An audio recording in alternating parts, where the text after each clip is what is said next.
पालनात तुम्हाला जर उतरायचं असेल तर सर्वात महत्त्वाचं मी सांगतो, ट्रेनिंग कुठलंच घेऊ नका, पण तुम्ही विक्री व्यवस्थापन कसं करायचं ह्याचा अभ्यास मात्र पूर्ण केल्याशिवाय येऊ नका. आणि जसं की एखादी सी एकडे आपलं चार्टर सी ए असतात, म्हणजे जे अकाउंट फाईल करतात, ते जशा बारीक एक एक रुपयाचा हिसाब ठेवतात ना, तसं तुमचा मेंढीपालनाचा एक एक रुपयाचा हिसाब असला पाहिजे आणि त्याच्यानुसार मेंढीपालनाचा डाटा पण तुम्ही ठेवला पाहिजे, तर मेंढीपालनामध्ये उतरा. नाही तर तुम्ही ज्या ठिकाणी जॉब करताय त्या ठिकाणी चांगले आहात. कारण काय होणार आहे, मी लोकांना सांगतो की जॉबपेक्षा चांगलं आहे, पण चांगलं कधी आहे आणि कोणाला आहे, तर ज्यानं विक्री व्यवस्थापनचा अभ्यास केलेला आहे त्याच्यासाठी चांगलं आहे. नाहीतर तुम्ही म्हणाल की त्यानं सांगितले चांगलं आहे म्हणून आम्ही उड्या मारतो, तर तसं नसतं. तुमचाही त्याच्यामध्ये विक्री व्यवस्थापनचा अभ्यास असेल तरच या, नाहीतर तुम्ही आहे त्या ठिकाणी चांगलं आहे, मेंढीपालन दिसण्याच्या ठिकाणी चांगलं दिसायला आहे. कारण मी जवळून पाहतो आहे म्हणून मी तुम्हाला सांगू शकतो, कारण माझ्याकडे स्किल आहे. जरी कुठल्या व्यापाऱ्यांनी नाही नेलं किंवा कुणीही जरी नाही सांभाळायला नेलं तरी मटण म्हणून मी आज जरी आमच्याकडे 850 रुपये किलो मटणाचा भाव आहे, मी जरी आमच्या इथे 750 रुपयानं किलोनं विकलं ना तरी माझ्याकडे जाणारं मार्केट आहे. कारण मला ती माहिती आहे की विकायचं कसं, म्हणून मी बिंदासपणे व्हिडिओ सांगतो, व्हिडिओतनी सर्व माहिती सांगतो आणि त्या मेंढरांची माहिती सांगतो. मी कुठलं ट्रेनिंग सांभाळायचं का घेत नाही, तर मी तुम्हाला सांभाळायला शिकवून काय करणार आहे, तुम्हाला विक्री व्यवस्थापन शिकवलं तर तुम्हाला चालणार आहे ना. नुसतं सांभाळून तुम्ही काय करणार आहे, सांभाळून आजपर्यंत कुणाचंच भलं नाही झालं. तुमचं झालं आहे का, माझं होणार आहे का, नाहीच होणार आहे. म्हणून मी कधीच मेंढीपालनाचं सांभाळायचं कसं हे कधीच प्रशिक्षण घेऊ शकत नाही. पण मेंढीपालनाचं विक्री व्यवस्थापन कसं करतात, किंवा जेव्हा मी मटण शॉप टाकणार आहे त्यावेळी मेंढीपालनाचं मटण मार्केटचं कसं रेट असतो किंवा काय असतं ह्याचं व्यवस्थापन तुम्हाला सांगू शकतो. पण जर काय तुम्हाला ते विक्री व्यवस्थापन करता येत नसेल किंवा दुसऱ्याच्या भरवशावरती करणार असाल तर ह्या व्यवसायात तुम्ही येऊच नका. मी सुद्धा दुसऱ्याच्या भरवशावरती केलं होतं आणि ज्यावेळी माझ्यावरती वेळ आली होती त्याच्या भरवशाची, त्या दिवशी त्याने हात वर केले होते आणि मला रस्त्यावरती उभं राहावं लागलं होतं. त्यामुळे तुमची वेळ तशी येऊ नये ह्याच्यासाठी तुम्ही पहिल्याच जर काही विक्री व्यवस्थापन करता येत असेल तरच ह्या व्यवसायात उतरा, अन्यथा उतरूच नका. कारण नंतर पस्तावा होण्यापेक्षा अगोदर पस्तावा झालेला सर्वात उत्तम असतो. काल एका भावाने कमेंट केलं होतं की व्यापारी लोक खूप लुटतात, त्याच्यावरती व्हिडिओ बनवा. तर ते मी तुम्हाला सांगतो काय असतं. तर आता मेंढीपालनाचं प्रशिक्षण तुम्ही घेतलं, त्याला तुम्ही पैसे दिलं, प्रशिक्षण घेण्याचं पैसे तुम्ही दिलं, त्याने प्रशिक्षणामध्ये शिकवलं का तुम्हाला मेंढी विकायची कशी, तिला सांभाळायची कशी शिकवली, तिचं वजन कसं वाढवायचं शिकवलं, सगळं काय शिकवलं. पण तुम्हाला विकायचं कसं हे शिकवलं का, नाही शिकवलं. तरीसुद्धा त्याने पैसे प्रशिक्षणाचं घेतले. मग हे व्यापारी वर्ग जे आहेत ते तुम्हाला मदतच करतात ना एक प्रकारचे. ते कुठं तुम्हाला म्हणतात की आम्ही तुम्हाला असं शिकवलं आहे, तर ते तुम्हाला विक्री व्यवस्थापनाला मदत करतात आणि त्याचं ते पैसे कमवतात. आणि मी जरी तुम्हाला मदत केली विक्री व्यवस्थापनामध्ये मी करणार आहे, कारण मी प्रशिक्षण कशाचं घेतलं का तुमचं, नाहीच घेतलं. तर आपल्या मुळात संकल्पना चुकीची झाली. शेती पिकवायची कशी हे शिकवलं, शेतीचं कृषी प्रदर्शन कसं भरतं, कसं उत्पन्न जास्त निघतं ह्याचं सगळी टेक्निक शिकवली.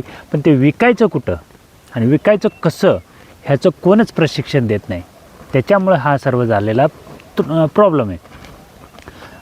1-2 वर्षे तुम्ही चांगली मेहनत करता, 1-2 वर्षामध्ये प्राणी चांगलं बनवतात, त्याचं औषध खाद्य पिद्य सगळं काय, अर्धा किलोनं पोट भराना म्हणून आम्ही 1 किलो खुराक घालायचं सांगितलं.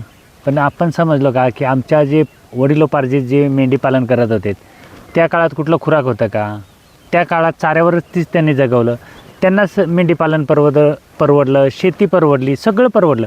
पण आता आम्ही आधुनिकतेच्या जगामध्ये असूनसुद्धा आम्हाला मेंढीपालन परवडत नाही, शेती परवडत नाही. मग परवडतं काय, तर व्यापारी वर्गांना. मग तुम्ही व्यापारी बना ना, कुणी नको म्हटलं आहे तुम्हाला, का तुमच्यावर शिक्का मारून ठेवला आहे का तुम्ही शेतीच केली पाहिजे, मेंढीच पाळली पाहिजे. असं कुठं शिक्का मारलेला नाही, मारलेलाच नाही, तर आपली समजूतच चुकीची आहे ना. व्यापारी वर्ग फायदा घेतो याचा अर्थ असा नाही की तुम्हाला लुटून घेतात, तर त्यांची मेहनत असते. तुम्ही 6 महिने केलेलं काम ते 6 तासामध्ये करणार असतात. तर तुमचं केलेलं 6 महिन्याचं काम ते जर 6 तासात निपटवत असतील तर तुमच्या बरोबरीचाच हिस्सा घेतला पाहिजे त्यांनी. काय चुकीचं आहे त्याच्यात. आता तुम्ही म्हणाल की व्यापारी वर्गांना समर्थन करतात. अरे बाबांनो, व्यापारी वर्गांना समर्थन नाही तर तुम्ही विकणार कोणाला ह्याचा तुम्ही अभ्यास केला का कधी. प्रशिक्षण घेताना तुम्ही विचारलं का त्याला की तू मस्त सांगितलंस मला सगळं काय शिकवलंस, मग विकायचं कुठं हे सांगणार कोण. तर त्यानं पण विकलेलं नसतं कुणाला, त्यानं तुमच्यासारख्यांनाच टोपी लावून दिलेलं असतं. तुम्ही कुणाला टोपी लावणार आहे का? आपण सर्वांना टोपेच लावत बसणार आहे का? तर हिथंच आपली संकल्पना चुकली आणि म्हणून मेंढीपालन लॉस झालं. मेंढीपालन खराब आहे किंवा काय तसलं काय नाही, पण आम्ही काय केलं, ह्याच्या उलटचं प्रशिक्षण घेतलं. सांभाळायच्या कशा, वजन वाढवायचं कसं, अर्धा किलोनं भागत नाही तर 1 किलो घालायचं कसं, ह्या सगळ्याचं प्रशिक्षण घेतलं. पण जे मेन महत्त्वाचं होतं, विकायचं कसं, ह्याचं प्रशिक्षण कुठंच जगात नाही आणि कोण घेत नाही. कारण त्यांना माहीत नसतं तर तुम्हाला काय शिकवणार आहे. मग अशामुळे हे मेंढीपालन धोक्यात आलं. आता व्यापारी वर्गाचं म्हणायला गेला, मी जरी तुमच्याकडनं एखादा प्राणी घेतला विकत, माझं जेव्हा मी कशाला पण घेईन, कटिंगला घेईन, कशालाही, जेव्हा माझे 2 रुपये निघतील तेव्हाच घेणार आहे मी तुमच्याकडनं. मी काय तुमची इथं समाजसेवा करायला कोण बसलेलं आहे का? नाहीच बसलेलं ना. कारण त्यांचं येणं जाणं असतं, त्यांचंही घर चाललेलं असतं. तुमच्याकडनं कमिशन नाही घेतलं किंवा तुमच्या ज्या मालातून पैसे नाही काढलं तर काय समोरचं त्यांना पैसे देणार आहे का? तोही समोर कोणाला तरी विकणारे तेही बार्गेन करत असतात. मग त्याच्यामधनं जे काही पैसे निघणार आहेत त्यांचं घरही चाललं पाहिजे. मग अशा पद्धतीनं ती सिस्टम असते. आम्हाला पिकवायचं कसं हे सर्व समजलं, वाढवायचं कसं हे सर्व शिकवलं, पण आम्हाला विकायचं कसं हे कोणी शिकवलं नाही आणि कोण शिकवणार पण नाही.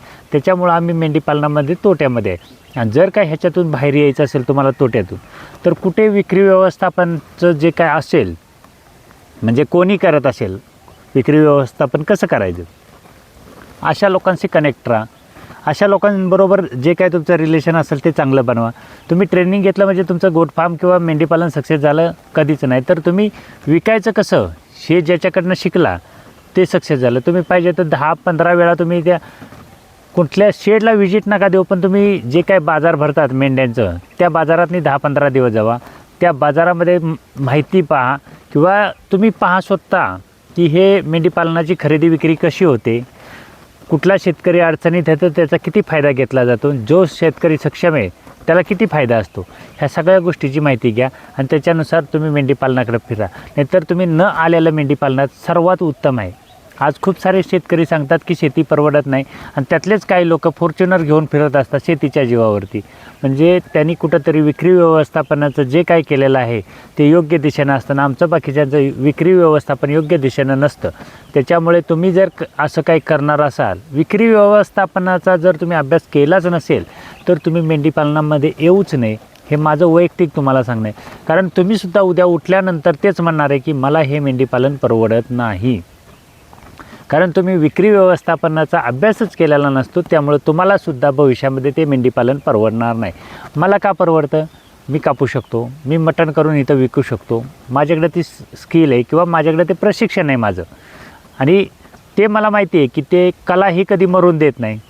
तुम्ही कला नाही घेतली तर नुसतंच त्याची प्रक्रिया घेतली, पण प्रक्रिया पूर्ण पण नाही करू शकत तुम्ही, कारण अर्ध्यावरच सोडलेली आहे. आणि माझ्याकडे जी कला आहे ती पाळण्यापासून त्याला मटण करून विकण्यापर्यंतची आहे. त्याच्यामुळं मला त्रास नाही. आता तुम्ही म्हणाल की बाजारपेठ कशी शोधायची? जर बाजारपेठ शोधायची असेल तर तुम्हाला फिरलंच पाहिजे ना. घरी कोण बाजारपेठ आणून देणार आहे का तुझ्या? नाहीच ना बाबा. तर तुम्हाला कुठंतरी बाजारात गेलं पाहिजे, काय चाललं आहे बाजारात, कशा पद्धतीनं मटण मार्केट चाललं आहे ह्याचा अभ्यास केला पाहिजे ना. त्याच्याशिवाय तुम्हाला कळणार आहे का? नुसतंच मेंढीपालन केलं म्हणजे तुम्ही सक्सेस होणार आहे का? तर नाहीच होणार आहे. आणि जे करतात आणि जे सांगतात आम्ही सक्सेस आहे, त्यांची बाय हिस्ट्री काढा बाबा. हे काय पद्धतीनं करतात, कशा पद्धतीनं सक्सेस झालेत का? त्यानं ट्रेनिंग घेतलं म्हणून मी ट्रेनिंग घ्यायचं, मी घेतलं म्हणून त्यांना घ्यायचं, काय गरज आहे? बरं घेतात तर तुम्ही घेता ट्रेनिंग, पण त्या ट्रेनिंगमध्ये तुम्ही त्यांना विचारा ना हे विकायचं कसं, त्याचं मार्केट काय आहे. बरं तुम्ही सांगता जिवंत रेटनं एवढं दिलं पाहिजे तर मार्केटला काय त्याचा रेट आहे तो त्यांना विचारा. पण तुम्ही विचारूच शकत नाही ना तसलं काय, कारण तुम्हाला संकल्पनाच नसते. आणि जो सांगणारा असतो ट्रेनिंग घेणारा त्याला तरी कुठं माहिती असतं. तो सांगतो नाही नाही त्याचं मार्केट येतं. अरे मार्केट येतं म्हणजे काय येतं? घरी येतं का तुमच्या? तर हीच आपली चुकीची संकल्पना आहे. मार्केट कधी घरी येत नसतं, तर मार्केट तुम्हाला स्वतःलाच उभं करावं लागतं. आणि जर काय तुमच्यात ती मार्केट उभं करण्याची हिंमत असेल तरच ह्या मेंढीपालनात या. आता भाजी पिकवणारे कधी पण तोट्यात असतात, पण भाजी विकणारे कधी पण प्लसमध्ये असतात. का? त्यांना कॅपिटल लावायचं नसतं, त्यांना 4-5 महिन्याची वाट बघायची नसते. फक्त त्यांनी बाजारातनं घ्यायचं असतं, व्यापाऱ्याकडनं विकायचं असतं. त्यांचं कॅपिटल तेवढ्या पुरतंच गुंतलेलं असतं. आणि आमचं कसं असतं कॅपिटल पहिल्यापासून पिल्लं झाल्यापासून पिल्लं विकेपर्यंत सर्व कॅपिटल आमचं त्याच्यातच गुंतलेलं असतं. आणि जर काय विक्री व्यवस्थापनाच्या वेळी जर आम्ही काय त्या कॅपिटलचा विचारच नाही केला तर खरंच आपण फायद्यामध्ये राहू का? तर तुम्ही हा एकदा विचार करा मेंढीपालनाचा. आणि जर तुम्हाला हे विक्री व्यवस्थापन येत असेल तरच ह्या व्यवसायात उतरा, नाहीतर मेंढीपालनाच्या व्यवसायात उतरूच नका. तुम्ही कुठे जॉब करत असाल ना, तो सर्वात उत्तम राहणार आहे तुमच्यासाठी. कारण इथे जर विक्री व्यवस्थापन होत नसेल किंवा करता येत नसेल तर तुमचं कधीही आज नाही, उद्या नाही, परवा तोट्यातच जाणार आहे.